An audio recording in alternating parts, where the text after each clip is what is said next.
If you've watched this channel for any period of time, you would have seen that we have been posting videos and giving our point of view on Charlie Kirk just repeatedly getting tore down and shred apart by students and as well as professors at Cambridge University. In this video, we're going to see Charlie Kirk get repeatedly destroyed by a student from the UK. As usual, let's watch the video in full and then I'll give you guys my thoughts towards the end. Our next question is from Kai Bevan at Trinity Hall.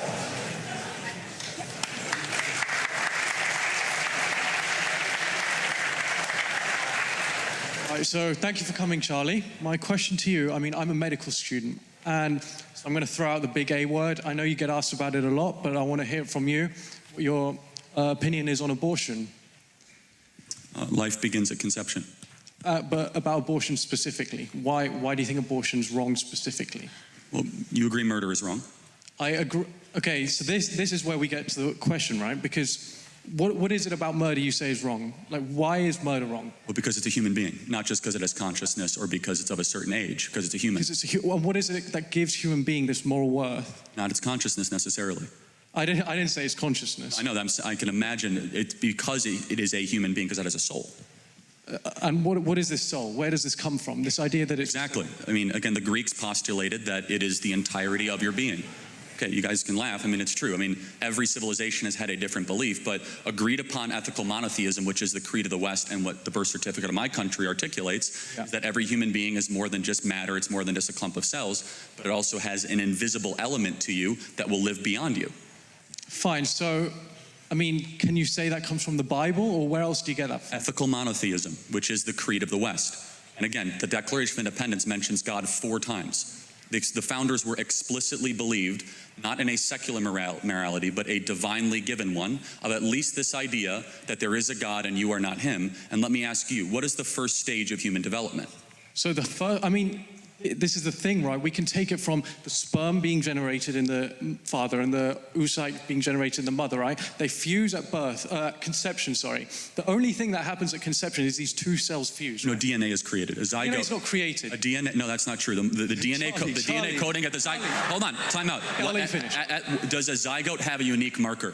Charlie, does a zygote have a unique marker? You have to let me speak. You have to answer it, yes or no. Does a zygote have a unique marker? Define a unique marker. Meaning, can you differentiate the DNA coding between the mother and the zygote if you examine it under a deoxyribonucleic acid analysis? Can you? Only purely because the addition comes from the father. Oh, so it is something different. Charlie, DNA is not created. DNA is not created. You have, the father has his own genome, the mother has her own genome. They fuse. This is why you have the same characteristics, similar ones to your mother, similar ones to your father. That's why you have similar characteristics to your siblings. DNA is not created, right? So when you ask me, where does a human being come from? I can say to you, it starts at conception, but all conception is these 2 cells joining, right? But these 2 cells were created, the mother's cells were created long before, they were created when she was a fetus. So there's none of this DNA being produced, right? So we can't establish, the only thing that happens at conception is these two cells fuse. Now this idea that means that for some reason suddenly that moral worth comes in, but it wasn't there before when you had these 2 cells who had half the DNA. But suddenly there's a correct. Yes, something magical happens at that. It's not magical, Charlie. We know about this. Well, hold on. Charlie. Time out. Hold on.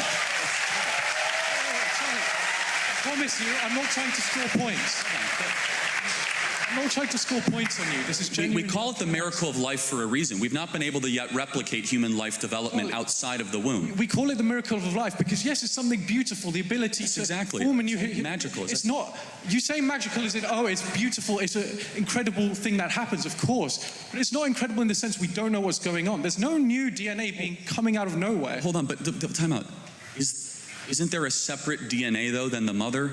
Yes, from the father. Okay, yes, but it's not the father's DNA either. A new coding is created. Charlie, you are a blend of the 2. And so when did your life begin? Okay, so when did your life begin?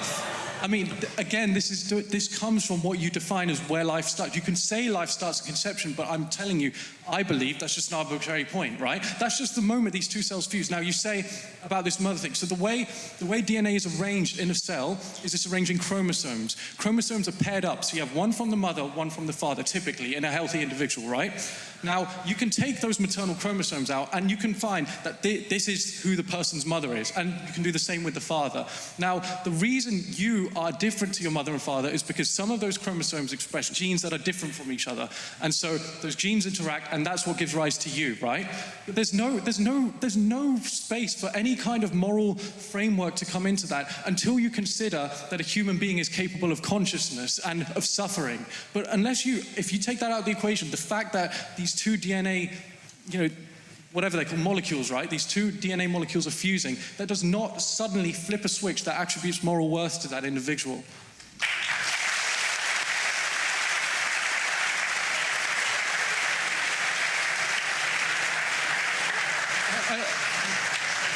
I mean, I'm just saying, I'm not trying to score points. I'm trying to understand. By what moral standard do you believe that? I believe that if an individual is capable of suffering, then it's wrong. Now, can I explain my opinion on abortion, just so you can understand? I would agree, as many reasonable people would, that at 9 months, it's unreasonable to expect someone to get an abortion, right? Unless you have some extreme circumstances. But for an elective abortion seems a bit radical to me. But it also seems radical to say that a woman who has just, the cells have just fused, to deny her of an abortion also seems wrong to me. Because that zygote is not capable of suffering, as far as we know. So by what moral standard? Is that just your opinion? Where did you get that moral standard from? Because suffering is a bad thing. We all know suffering is a bad thing. That's an objective fact, right? Well, hold on. So you do believe in objective morality? I believe that suffering is an objectively negative So if you can't feel it, is it okay? What do you mean if you can't? You can't feel the pain, is it okay to inflict the pain? In the sense that if no one's suffering from it, if you have a scenario where nobody is suffering from something, then yes, of course.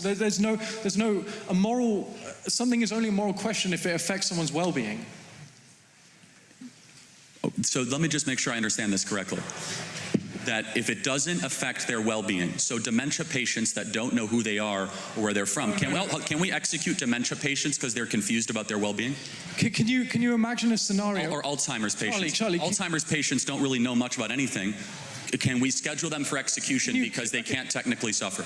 No, respond. So can you imagine a scenario where we lived in a society where we killed people when they suffered from dementia, were incapable of suffering, and we killed them, right? It's not a scenario that involves an absence of suffering. There's still suffering involved. Imagine you grow up thinking, my dad could be killed at any moment because he's going to get dementia. Imagine living your life thinking, I could get dementia and suddenly I'd be killed by my state. Imagine a world where you slaughter 1 million babies every year in America. Charlie, it's not slaughter. That's the problem. Hold on. If it's a forcible removal from the umbilical cord of another human life, again, we have clarity but not agreement. Biologically, you know that your entire coding began at conception. Your coding, that's your uniqueness. That's what I'm denying. I disagree with that. Okay, when those two cells fused together, to use your terminology, yes, that is where the process of scientifically accepted terminology. In the interest of time, can we bring this question to a close? The process of human development objectively begins at that moment. Therefore, those human beings are deserving of human rights. We keep going, or do you want to? No, thank you. Yeah, you can finish. The process of development begins from the moment the sperm is being generated in the father, the moment the eggs are being generated in the mother. To say that suddenly the moral worth switches on when they fuse doesn't make any sense. That's just a point you It makes perfect sense, because that is when your journey as a human being. When the sperm and egg were separate, you were not yet a fused human being. You were not created uniquely. DNA existed. Your DNA existed. I thought. Well, no, the parts of your DNA existed. Your DNA did not exist. It's like saying that we have a full car just because we have all the parts. It was not yet put together until conception happens and the zygote was formed. Thank you. I think we have to get Can we move on to the next question, please? Thank you.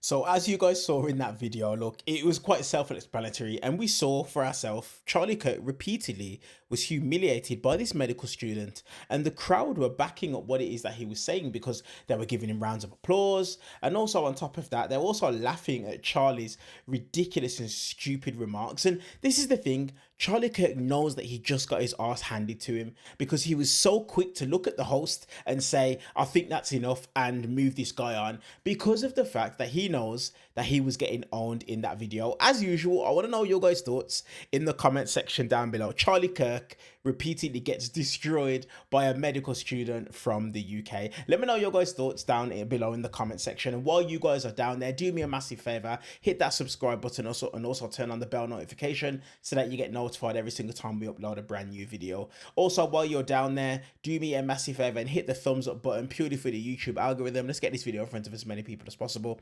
And as usual, I will see you guys in the next one.